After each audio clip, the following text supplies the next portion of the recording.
Hello, I'm Haley from Neuhaus Education Center. In this video, we're going to talk about sentence reading practices in an accurate and automatic reading lesson. First, let's look at our AAR reading routine. You'll notice that reading practice is the third component of an AAR reading routine, and it should take about 10 to 15 minutes. This is going to be the bulk of your lesson. There are different kinds of reading practices in AAR. You might have dialogues, words, sentences, or even stories. In this video, we're going to focus on sentences. The purpose of having students practice sentences in a reading practice is so that they can apply everything they've learned. They've learned sound symbol correspondences, they've learned regular words and irregular words, and we want them to put all of that together.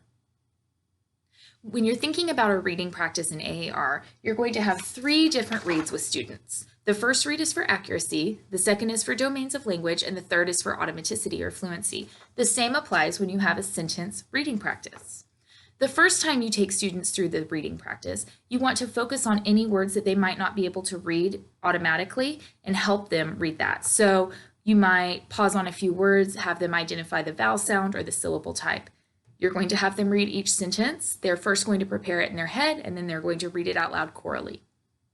The second read is all about domains of language. This is where you get to ask questions so that they can explore those words. You might also ask questions that help them understand and comprehend the meaning of the entirety of sentences. The third read is all about fluency, and we want students to read these sentences as many times as possible. You might say something like, red shirts read sentence 1, blue shirts read sentence 2, white shirts read sentence 3, everyone reads sentence 4, so on and so forth. During a sentence reading practice, we want students to read these sentences as many times as possible.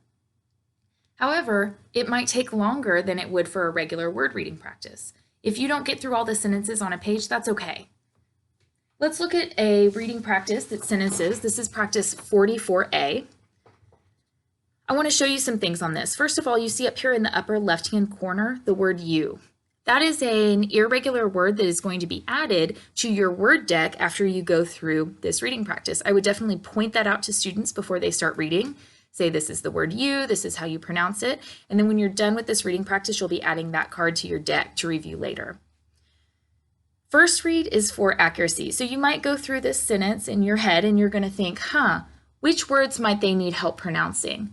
Oh, so maybe I want to draw attention to this word feels and point out that that vowel pair EE is going to be pronounced E and help them decode that. Then you're going to say, everyone prepare the sentence in your head. They're going to think, and then everyone will read it. So on and so forth. The second read is all about domains of language. This is where you can pick out specific words and go deep. So maybe for sentence 2, you might want to say something like, what is a word, underline a word that is someone who is number 12 in line? And they're going to underline the word 12th. Talk about that word. Maybe for sentence 4, you're going to say, I want you to circle a word that rhymes with silk, and they would circle milk. Or if you're looking at sentence number 6, you might say, what does that sentence mean? What is happening in this sentence? And have someone explain it. So on and so forth. And then again, read 3 is all about fluency, getting students to read either in their head or out loud those sentences as many times as possible. During a sentence reading practice, students are the ones doing the reading. It's very easy for us as teachers to want to jump in and help them as soon as they struggle, but instead of giving students the word if they can't pronounce it or read it correctly, we want to instead scaffold them to the correct answer. You can do that a few ways. First of all, you can have them identify the syllable type and then the vowel type, or you can lead them in a blending routine. But we don't want to just give them the answer. We want them to figure out how to use their strategies so they can read it.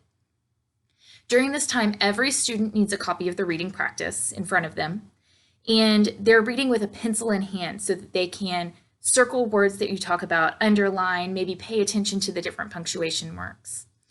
Again, this part of your lesson will take 10 to 15 minutes. Sentences are going to take longer than a word reading practice, so on a sentence day, I would definitely schedule in at least 15 minutes. If you have any more questions about AAR sentence reading practices, you can refer to your AAR manual or your AAR training materials.